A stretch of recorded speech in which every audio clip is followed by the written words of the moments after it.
Now is the time to prepare. We're predicting an above-average season. Hurricane season is here. Once again, 2025, above average. We've been through the worst. We know how to get through it. Following an unprecedented 2024. Violent tornado, violent. What will this year bring? Last season, the one thing that caught me off guard were the tornadoes. Is that something that happens? Now, what you should be doing to keep you and your family safe and survive the season. Hurricane 2025. The time to prepare is now. Thank you for joining us. I'm Next Weather Chief Meteorologist and Hurricane Specialist Ivan Cabrera. You know, all season long, the Next Weather team and I will be tracking storms right here in the Next Weather Sphere using a space and technology no one else in South Florida has. This is an immersive experience to tell a more complete weather story. We can show you water temperatures and wind speeds, pinpointing what we're watching and why. Bands of rain? Yep, we can track those too in real time while keeping you and where you live at the forefront of what we're doing. And if you're wondering why all this is so important, here's a reminder. From the very beginning, 2024 broke records. We've been watching something we typically see in the peak of hurricane season in September, certainly now June and now on July 1st. The much talked about high ocean temperatures helped fuel the earliest ever Category 5 hurricane in the Atlantic. Hurricane Beryl. It impacted countries in the Caribbean just 1 month into the season. The damage is right now, I'm real heartbroken because this is a lot of work. The storm would later make landfall near Matagorda, Texas as a Category 1. Never been through anything like this in my life. But the season also brought surprises. The peak was anything but because of Saharan dust. A false sense of security, perhaps, because what came in late September was fast and it was furious. Hurricane Helene was the first of 2 major hurricanes to hit Florida in the span of 2 weeks. It was rough. It's been rough for the last few days. Helene hit Florida's Gulf Coast on September 26, but its true devastation came hundreds of miles away in the Carolinas.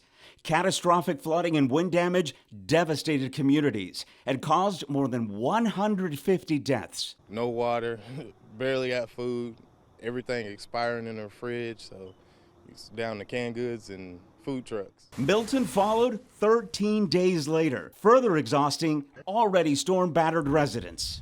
Yeah, I'm kind of sick and tired of being sick and tired, I guess, is the only way how I can say it. The storm made landfall near Siesta Key, bringing devastating storm surge to areas already devastated years earlier by Hurricane Ian. Trailer here, and we got the trailer off because the last storm, Helene, and we left it off, and you know, this is the damage.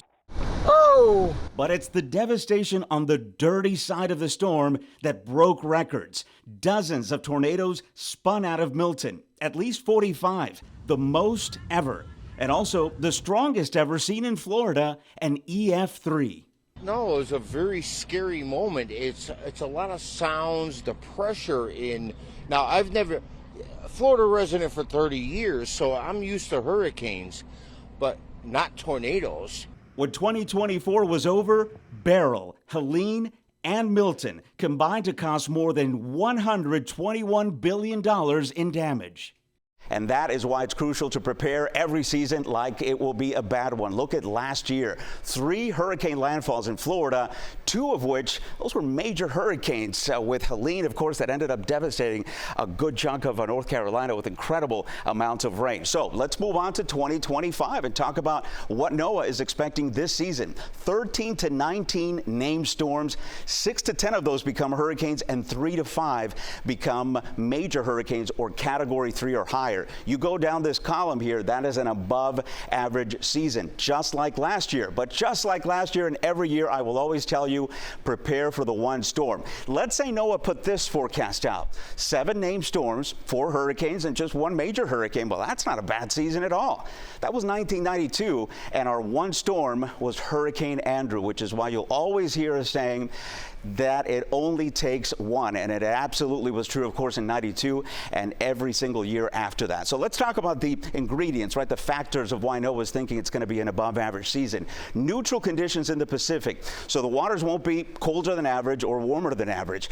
That creates low wind shear in the Atlantic. Wind shear are the strong winds above that can disrupt thunderstorms from coalescing into a tropical system. Well, that's not going to be there in any significant way. Then, of course, you need the fuel. That's the Atlantic sea surface temperatures. They're going to be warm enough, not the records we saw last year, but plenty warm enough. And then, of course, you need the seedlings that come off the West African monsoon. So this would be an El Nino pattern. This is what was happening in 92. This is what you want for less activity. That's not going to be the case at all. In fact, we're going into a neutral phase, and perhaps towards the end of the season, maybe slipping into a bit of La Nina, which causes low wind shear or favorable conditions across the Atlantic. But then you got to make the thunderstorms. A lot of these are in the form of easterly waves, we call them. That's the thunderstorm activity that comes off the African continent and eventually taps into the warm Atlantic waters, and that can in turn, of course, create not just a hurricane, but depending on the water temperature, an intense major hurricane, and rather quickly. That is the fuel, and we're looking at this above average sea surface temperature setup in the Atlantic once again. As I mentioned, no records there, but still plenty warm. Now, that's all the bad news. There is some good news in that, the African dust, the Saharan dust layer that comes off the continent, that can reduce activity. So we're hoping for high concentrations this year. That is always tricky to forecast. But last year we got that big lull that we typically get because the concentrations peak between June and July. So a lot of factors go into the forecast. There are some things that we look at to kind of move down the numbers here. So we're hoping for that. But let's talk about Hurricane Milton and the tornadoes that it spawned last year. An incredible number here that really very difficult to forecast. We had record numbers of kind of EF3 tornadoes that were touching down across Florida as a result of a hurricane that was nowhere near there. That's incredible, right? Well, we sent our Morgan Ryder to check in on conditions on the ground and to see how folks are doing after Milton. Right now it looks like I'm standing in an empty field, but there were 4 homes standing in this exact area when a series of tornadoes ripped through this Fort Pierce community. So over here was my lot. Jackie Scott walked us down her old street in Spanish Lakes Country Club Village in Fort Pierce. This is where I was. And pointed out where she was hiding with her dog and 2 cats on October 9th. Sounded like a plane that's fell out of the sky. Hurricane Milton hit the west coast of Florida head on, but according to the National Oceanic and Atmospheric Administration, at least 45 known tornadoes broke out on land across central and southern Florida that day. I didn't even realize that part of the roof was gone, and the rain was coming in. Oh! Violent tornado, violent. The most significant of them, an EF3 tornado hit Fort Pierce, killing 6 people. The Lord, I guess, just gave us a miracle because we were never touched. This is what the community looked like when I returned 1 month later. Houses piled up on top of each other. Today, the debris is cleaned up. It's one vacant lot after another. Scott's is one of them. She didn't have insurance. The insurance for a mobile home is outrageous.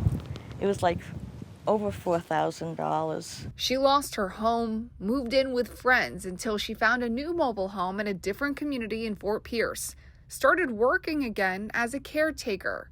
But despite all she's been through, she considers herself one of the lucky ones. My FEMA money was there within 2 weeks. Gina McCamey hasn't had it as easy. She says dealing with FEMA, permits with the county, the country club became a full-time job. Everything had flown away. And the expenses involved? $40,000 to put a carport and a screened-in porch back on. Do you feel like all of this has pushed back, at least for your husband, his retirement date? Oh, yeah, we probably won't retire.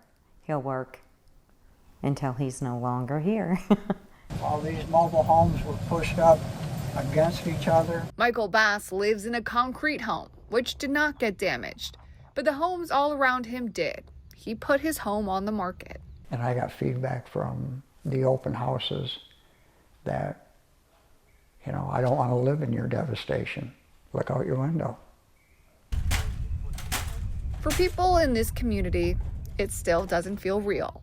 Jackie Scott said a normal cloudy day now gives her anxiety. And as we begin the next hurricane season, if it's going to be bad, leave.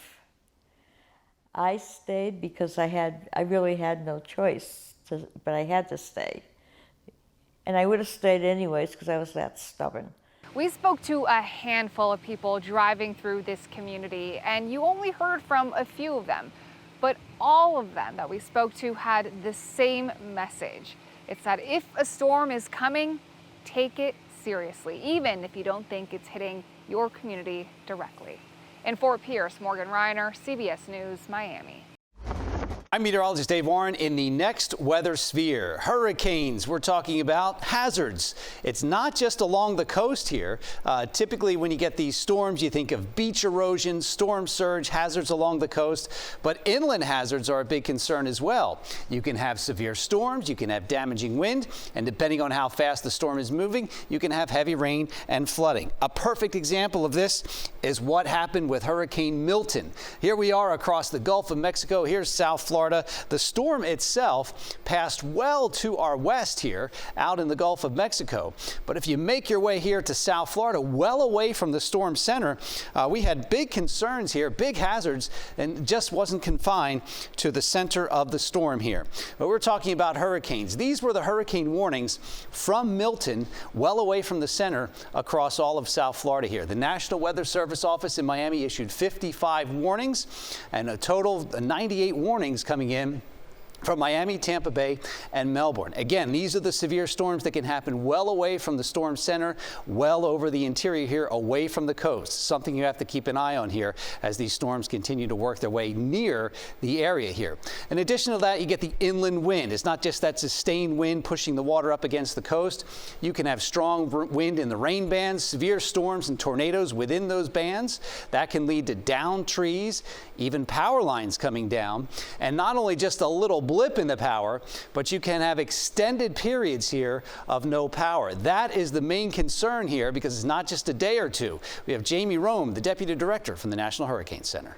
And increasingly, we're seeing these power outages be widespread and lasting for days and weeks. And a lot of people just struggle to understand, that they can lose power for that long or what they would do.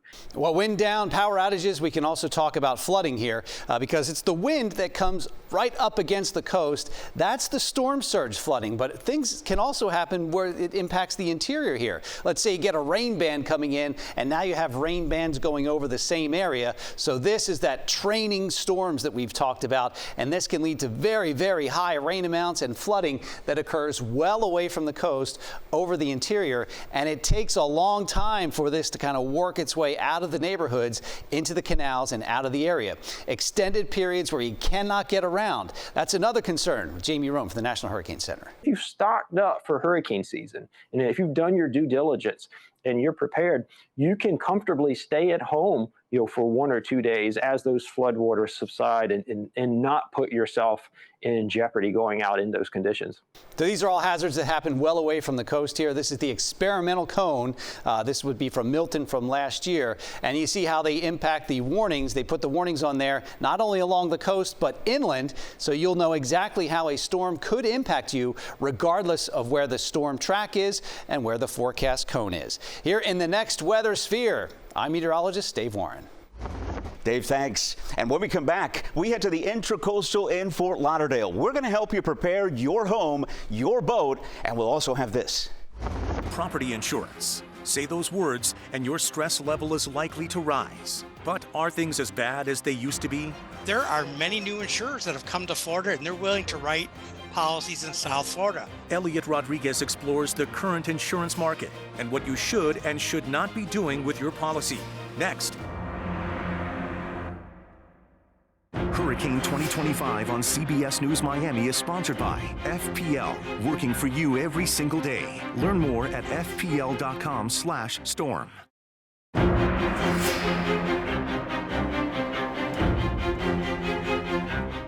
Be prepared for what's next with CBS News Miami on social media and CBSMiami.com. Our website's hurricane section is a comprehensive resource to help with your hurricane plan. You'll find our 2025 hurricane guide there, and grab your phone because now you can scan the QR code on your screen to find a tracking map and other useful information in the guide. And count on live CBS News Miami hurricane coverage, always streaming on CBS News Miami. Find it on Pluto TV, on your favorite streaming device with the CBS News app. We're here on the Intracoastal Waterway in Fort Lauderdale aboard a 52-foot sport fish boat run by Fishing Headquarters. And if you're a boat owner like they are, part of your hurricane plan should include properly preparing your boat to defend against wind, rain, waves, and high water. How you prepare that boat depends on the boat's size and where it is stored. Once your boat is secured, leave the area and seek shelter. Remember, it is not safe to try and ride out the storm on board. Just talking about homeowners insurance can stress out South Florida residents, but the state says times are changing. More competition is in the market, but does that mean lower rates for you? CBS News Miami anchor Elliot Rodriguez checks out policies in 2025. We have dwelling coverage. Daniel Benjamin and his wife Lindsay Abendondolo are doing an insurance checkup. They're going through their homeowner's policy, checking to see what's covered in the event of a storm. The home is our largest asset. It's everything that we need, and that everything we need is inside of the home. Our family lives here, so protecting it should be our biggest priority. We took the safe side of things and really tried to find coverage that was right for us and protected our home and everything in it, and protected us from anything bad in the future. An insurance checkup simply means reviewing your policy declarations page, checking your coverage limits, deductibles, policy changes, and contact information for your agent or insurance company. The good news for consumers is that despite 3 storms, Debbie, Helene, and Milton, making landfall in Florida last year, buying insurance has become more affordable now that more companies are doing business in the state. There are many new insurers that have come to Florida, and they're willing to write policies in South Florida, something we haven't heard for many years. These companies say they're open for business. They will write in all counties of the state, so that's giving consumers more choices. He credits the legislature for cracking down on fraudulent roofers and lawsuits. The result is more than a dozen new companies entering Florida's insurance market, many of them taking over policies once held by Citizens, the insurance company of last resort. Citizens has reduced its exposure by nearly 50% over the last 2 years. Why? Because of a healthier private insurance market, meaning private insurers can take on Citizens policies through what's called the depopulation program. Daniel and Lindsay shopped around and found a company offering better premiums and discounts for things like leak detectors. Lindsay is an attorney who handles insurance cases, so she knows better than most that flood insurance is a separate but equally important policy. Even if it's not for a hurricane kind of coverage, you need flood because the type of damage that you will likely have will not be covered under your homeowner's policy. If you live in South Florida, you're always going to be prone to flooding, and it's not just hurricane season. We have year-round flood events in South Florida, whether it's a spring storm, it's king tides. There's all types of flooding events in South Florida. And then, of course, hurricane season. The Insurance Information Institute estimates that only about 20% of Florida homeowners have flood insurance, and they say that's a big mistake, adding that flood insurance is easy to find and prices are competitive. So put that on your hurricane checklist. Elliot Rodriguez, CBS News Miami. Still ahead, a 1-2 punch for Fort Myers Beach. We had the 2 storms last year. We had to dig out of both of them. First Helene, and then Hurricane Milton, it literally took my soul. now we return to find rebuilding and resilience. I know all we want is good vibes only, which that sign right there says. Signs of hope as a new hurricane season dawns. Hurricane 2025 on CBS News Miami is sponsored by Evans Roofing, Florida's trusted roofers since 1986.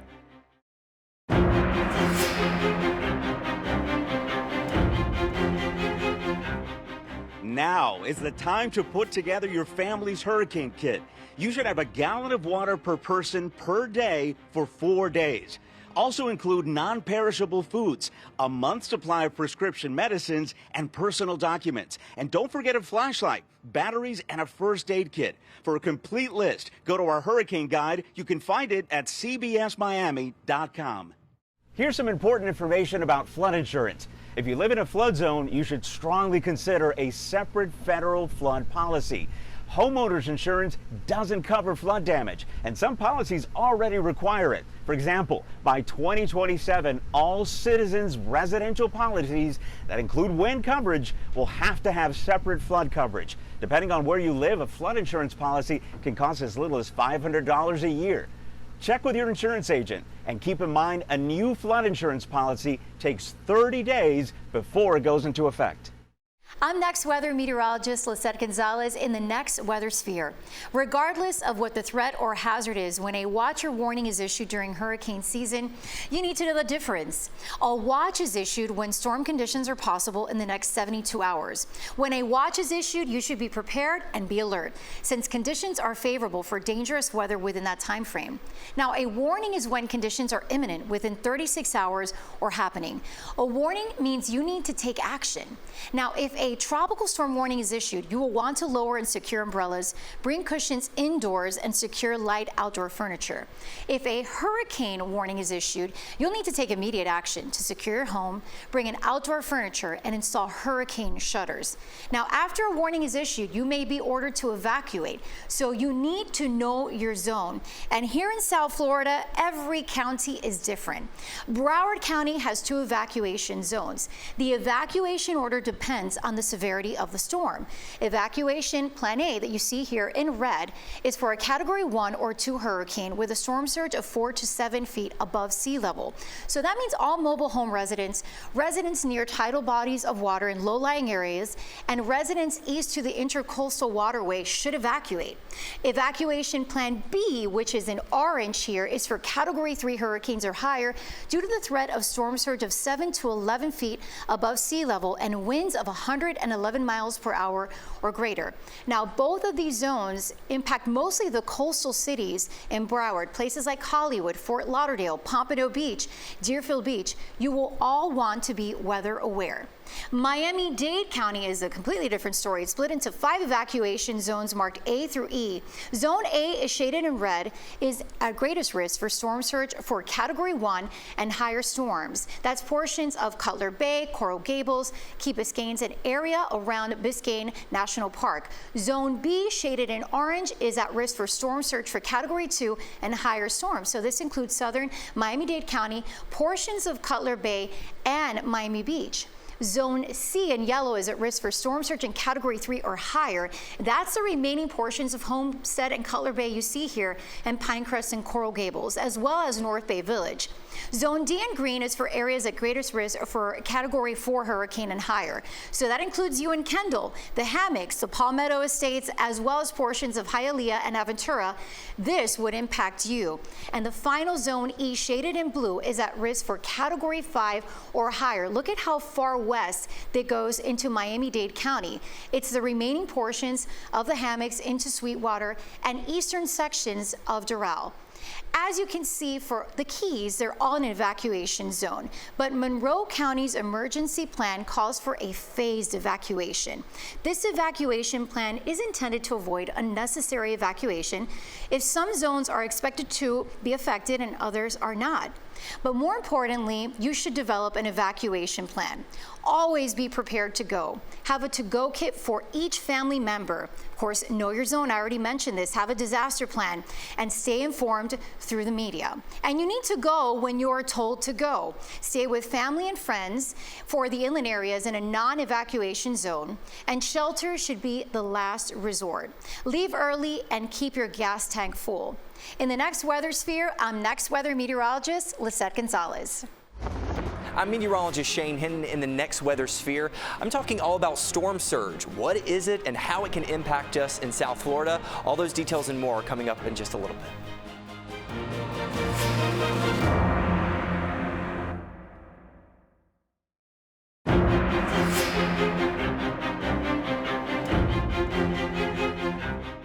If you have to evacuate, you might need to make arrangements for your pets. Do not leave them alone at home. If you're heading to a pet-friendly shelter, your pets must be pre-registered. Also, make sure your pet's collar has an ID tag, that they have been microchipped, and that all of their prescriptions have been filled. 8 months ago, Hurricane Milton swamped Fort Myers Beach in 2 to 5 feet of sand. This following flooding just weeks earlier from Hurricane Helene, and that double whammy knocked out restaurants, closed resorts, and pushed some residents off the island. CBS News Miami's Larry Seward returned to Fort Myers Beach, where those who rebuilt sound determined to ride out whatever comes next. We wake up in one of the most beautiful places.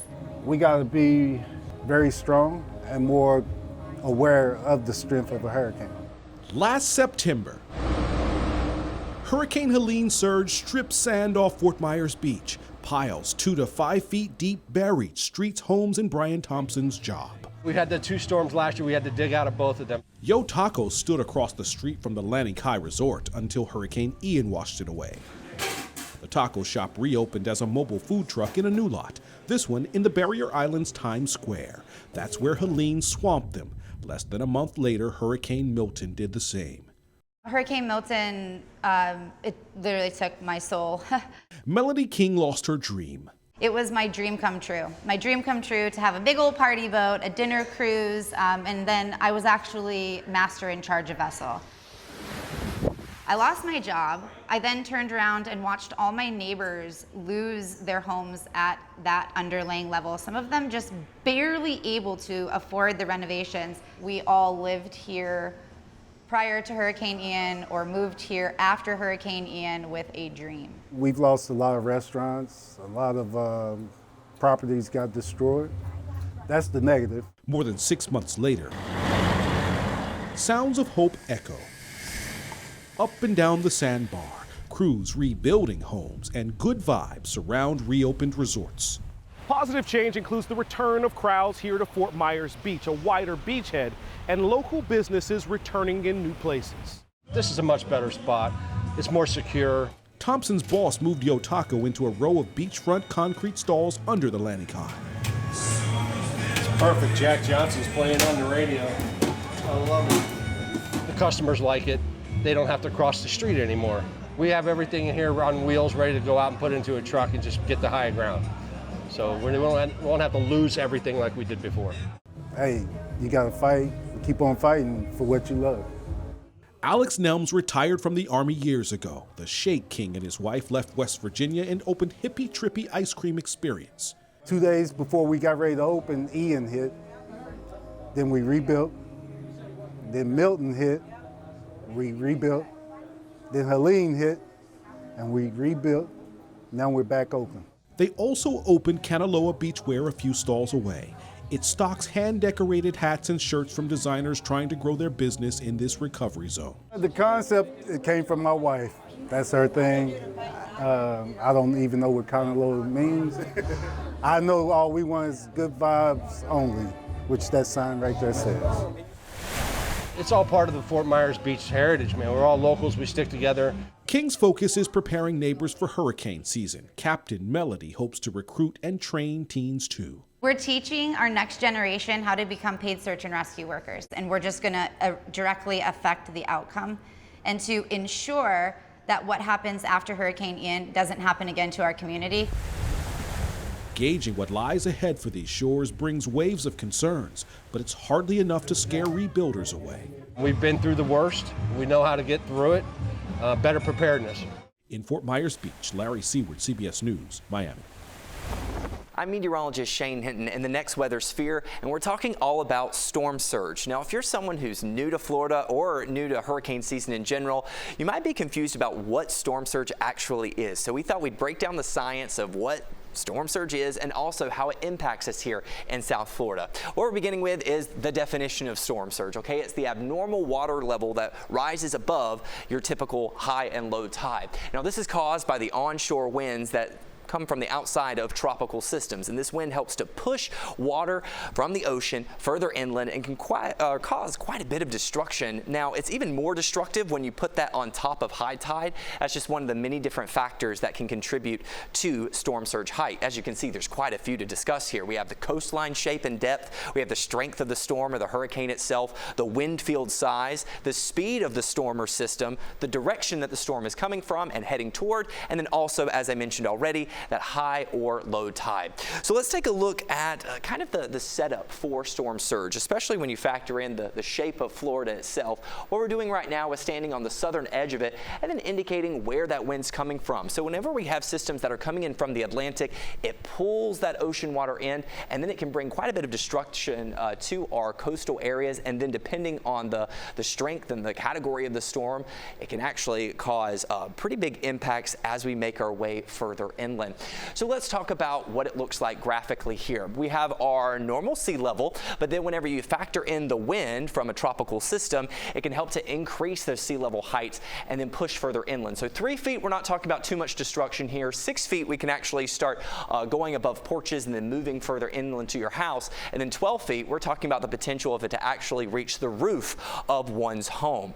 Now let's talk about the risk areas. Now, throughout our Florida coastlines, we have 16 million people living along the coastline themselves. Now, the Gulf Coast is actually more vulnerable than we are here in southeast Florida, and the reason for that is the coastline itself. On the Gulf Coast side, the coastline is more shallow, but on the southeastern edge of Florida, we have a steeper coastline, which is actually less favorable for higher storm surge heights. I mentioned the strength of a storm also has very big impacts on the storm surge. A Category 1 storm surge shows that we would have our heaviest or highest amounts, I should say, greater than 9 feet above ground for southwest Florida. But as you make your way just south of Homestead, we're talking maybe 1 to 3 feet above the ground. Now, if we factor in a Category 5 storm surge, you can see that is much greater impacts for us, even here in southeast Florida, 9 feet above sea level in Homestead, and then in Kendall, we're talking anywhere from 3 to 6 feet. So this is just one of the many different factors that we have here whenever we're talking about storm surge itself. Now, what about alerts? Well, we have two that we're going to be talking about. We have a storm surge watch and a storm surge warning. A watch means that there's the potential for flooding from water that is moving in from the shoreline, and these are generally issued within 48 hours of the event from the National Hurricane Center. Then you have the storm surge warning. This is when the expected danger of flooding from water is moving in from the shoreline, and this is generally issued within 36 hours of the event. Storm surge is an incredible yet at the same time can be scientifically terrifying whenever we talk about hurricane season, but as long as you know the alerts and you stay on top of the forecast with the Next Weather team, you're going to be good to go. Reporting from the Next Weather Sphere, I'm meteorologist Shane Hinton. Thanks, Shane. We've been talking about the numerous threats we can face from a hurricane, but you can't compare one storm to the other. That's because each storm is unique. There are common threats we emphasize, though, when preparing for all hurricanes. I interviewed National Hurricane Center Director Michael Brennan recently. Here's what he told me about the importance of knowing your risk. It's really important to message those storm threats individually because they really vary in time and space, and what a person's relative risk is, say from the threat of storm surge relative to high winds or heavy rainfall flooding, really determines how they prepare, if they have to have an evacuation plan, what sort of supplies they need, what sort of insurance they need to get to protect their home or their possessions, and just generally how they're going to get ready. Still ahead. What are you doing to get ready? Next Weather meteorologist Lisette Gonzalez wants to know what's on your mind as hurricane season begins. Last season, the one thing that caught me off guard were the tornadoes. Yes. Is that something that happens? She answers some of your questions next. Hurricane 2025 on CBS News Miami is sponsored by FPL, working for you every single day. Learn more at fpl.com/storm.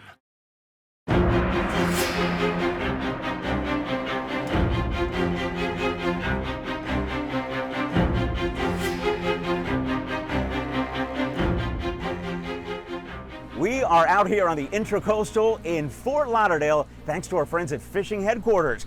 But back on land, Lisette Gonzalez, our meteorologist, hit the streets to find out what it is you want to know before hurricane season. And Ivan, it was so great to speak with members of our community about this hurricane season. Some told me that they were ready, others not so much. No, I never prepared for hurricane season, unfortunately, so I don't know. So you just wing it?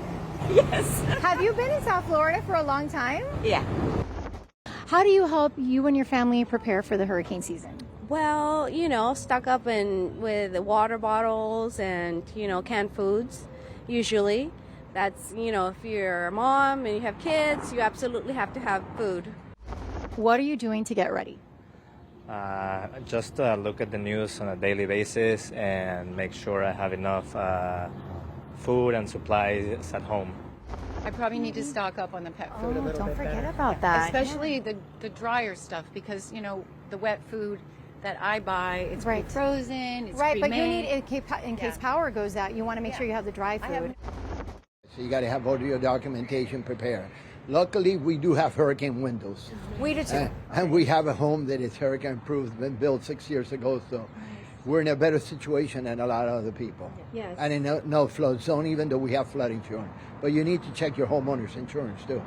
Make sure you have that up to date. Everyone should listen to the authorities. If they tell you to evacuate, you should evacuate. I just went and ordered a generator, a new course. generator to be prepared. That's always something that if you can afford it, you should have it. Absolutely. Last season, the one thing that caught me off guard were the tornadoes.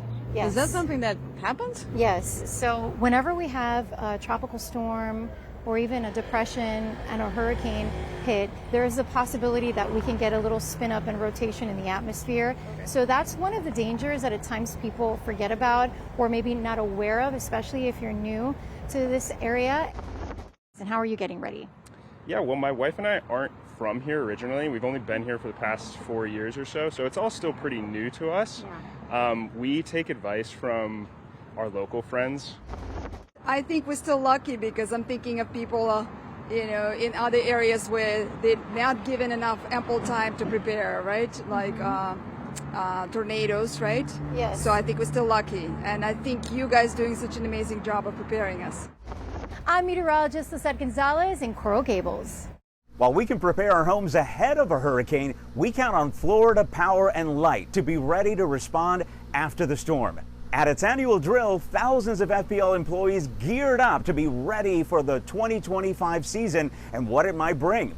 We had behind-the-scenes access to its command center where they responded to a mock hurricane that hit South Florida. We're taking hurricane season very seriously, and we want our customers to take hurricane season seriously as well. We operate under the notion that it's not a matter of if, but when the next hurricane will come. We're going to be prepared. We want our customers to be prepared as well. Outside, FPL displayed tools the company says helped avoid more than 800,000 outages during Hurricanes Debbie, Helene, and Milton. The goal this year is to also speed up restoration times, something important to all of us. And come join us Saturday, June 7th as CBS News Miami teams up with Neighbors for Neighbors for a hurricane supply giveaway. We have 2 locations, one in Broward, the other in Miami-Dade. Head to the Youth Fairgrounds at Tamiami Park or the City of North Lauderdale Pompano Park at 9 a.m. The CBS Miami team is excited to be there, and we hope to see you then. I'm meteorologist Dave Warren in the next weather sphere. Here we are in the Western Atlantic, the Caribbean, and the Gulf of Mexico. This is where we will track the storms. And as we're tracking them, we're talking about category or even what type of storm that is. And that's all primarily based on the wind speed. When you get tropical systems here with wind speed coming up into about, say, 38 miles an hour, that makes it a tropical depression.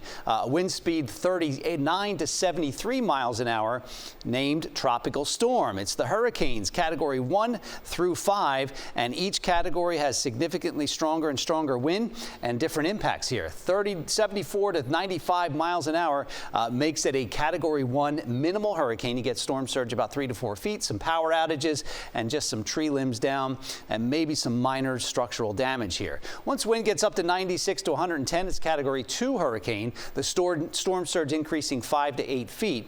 A major hurricane whose winds 111 to 129 miles per hour. close to 10 feet of storm surge. Now you're getting that water up against the coast there, pushing inland with the storm surge and more significant property damage here. Up to a Category 4 makes it an extreme hurricane, wind 130 to 156 miles an hour. And finally, the catastrophic Category 5 hurricane, wind 157 miles an hour or greater. You have 18 plus feet of storm surge, roofs blown off. You get total loss to the structures here, and that water pushing inland well away from the coast here. Now that scale here is just based on wind speed, and it does have some limitations, which is where we come in as the next weather team to talk to you through a storm and show you the impacts here. Now we will categorize these storms just by the wind speed, but what this scale does not track is the storm surge impacts from a specific storm. In addition to that, it does not look at rainfall amounts. That is where we come in looking at rain bands, talking about flooding concerns not only along the coast but over the interior here. We will continue to track severe storms, but the Saffir-Simpson scale does not track that. It's just a number, 1 through 5, based on the wind speeds. You get flooding potential there, not only along the coast but over the interior. It does not look at the storm size. The larger the storm, the more of an impact it can have, not only at the center but away from the center as well. And of course, the movement and speed is another important factor that this scale does not look at, because the slower the storm, the heavier rain it could be. So we will talk about the categories, but when it comes to the actual impacts like this, it's where we come in as the next weather team, telling you what impacts you'll see in your area from a storm, where all of these are unique to that specific storm. In the next weather sphere, I'm meteorologist Dave Warren. Next, they go into the eye of the storm. A good way to think about it is riding an old wooden roller coaster through a car wash. To keep all of us safe. When you see like the cones on the news, that all comes from the data that's collected. Meet the hurricane hunters when Survive the Season Hurricane 2025 returns. Hurricane 2025 on CBS News Miami is sponsored by Evans Roofing, Florida's trusted roofers since 1986.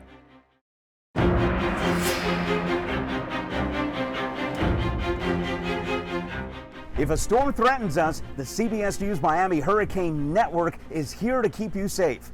These are our radio partners in Miami-Dade and Broward. And here are our radio partners in the Keys, which includes US 1 Radio. Our newspaper partner is the Miami Herald. Its website is miamiherald.com. And if a hurricane warning is issued, South Florida PBS WPBT2 will broadcast CBS News Miami and CW Miami 33 storm coverage with on-screen captioning.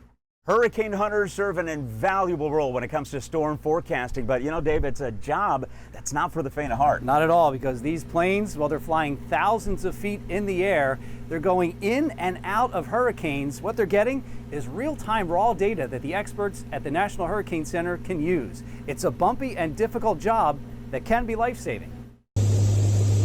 They fly into the eye of the storm when we need them most. Tracking the storms threatening life and property, this WP-3D Orion is one of the National Hurricane Center's greatest tools in tracking hurricanes. And for pilot Andrew Reeves, it's the ride of a lifetime. A good way to think about it is riding an old wooden roller coaster through a car wash. This will be his second year as a Hurricane Hunter pilot. His job, like other pilots before him, get into the storm and get as much data as possible. Various radar systems.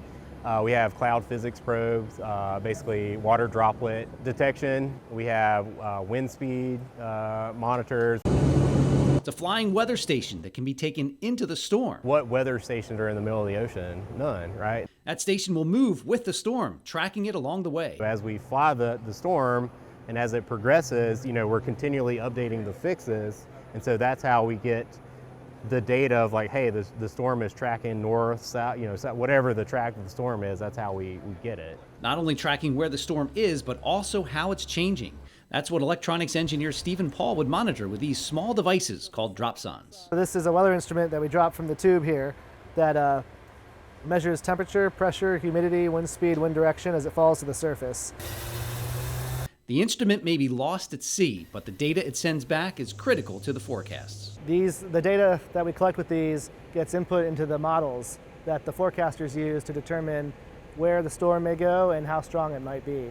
It's the forecast cone that is generated by the National Hurricane Center that is the end result of all this data collection and analysis. They're just world-class people, and they do such an amazing thing, not only for the National Hurricane Center, but for our community as a whole. Every mission has both flight personnel and scientists working to get the plane where it needs to be for the best data the National Hurricane Center can use. Our scientists oftentimes come on board with us, and they have their own scientific objectives, and they have their own instrumentation and what they're monitoring. One thing helping the mission this year are these unmanned devices that will get data on their own. What that allows us to do is remain inside the eye of the storm for longer and can collect more data. The more data these sensors can collect from inside the storm can mean more detailed storm tracking and forecasts. It's what these and other scientists and crew love to do, despite a few literal bumps in the road. It's the greatest flying job there is.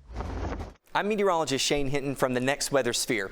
Artificial intelligence, you really hear about it all the time in news headlines, but what about with hurricane season? Well, the National Hurricane Center has actually been using artificial intelligence for the past several years to help make forecast models more accurate. That's great news.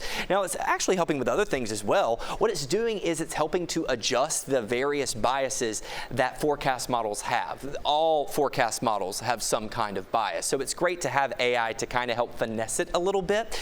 Now, this also helps to utilize historical data from previous storms that maybe have a similar setup or appeared in similar locations in the Atlantic or Pacific basins. Now, this can also be used to analyze systems that are simply too far for hurricane hunters to reach. Take, for example, the forecast cone for Milton from last year. You'll notice how the cone gets smaller and smaller. That's because confidence in the forecast becomes greater and greater, and artificial intelligence is one of the many factors in increasing confidence. Now, artificial intelligence is not going to be replacing a typical meteorologist or scientist at the National Hurricane Center, but it is helping us to be more accurate whenever it comes to hurricane forecasting. I'm meteorologist Shane Hinton from the Next Weather Sphere. And before we go, a quick checklist of what you can and should do before a storm threatens. Now is the time to put together the hurricane kit we keep reminding you to do. Financial protection is just as vital. So review your insurance coverage. Being prepared means knowing what's in your policies, and that includes flood protection. Understand your hurricane deductibles. That can help avoid financial shock after the storm. And know your risk. That will determine your action plan, including whether you should stay or go. And regardless of what you do, we will be right here in the Next Weather Sphere helping you get through it all. From early morning to late at night, and when the situation warrants, around the clock, we'll be using all the technology only found here. That technology is immersive and immediate and will help you better understand what's happening around you. Remember, you can only find the Next Weather Team and the Weather Sphere right here on CBS News Miami on your TV, and on CBSMiami.com, the CBS News app, and Pluto TV. For the Next Weather Team and all of us here at CBS News Miami, I'm Hurricane Specialist Ivan Cabrera. Thank you for joining us.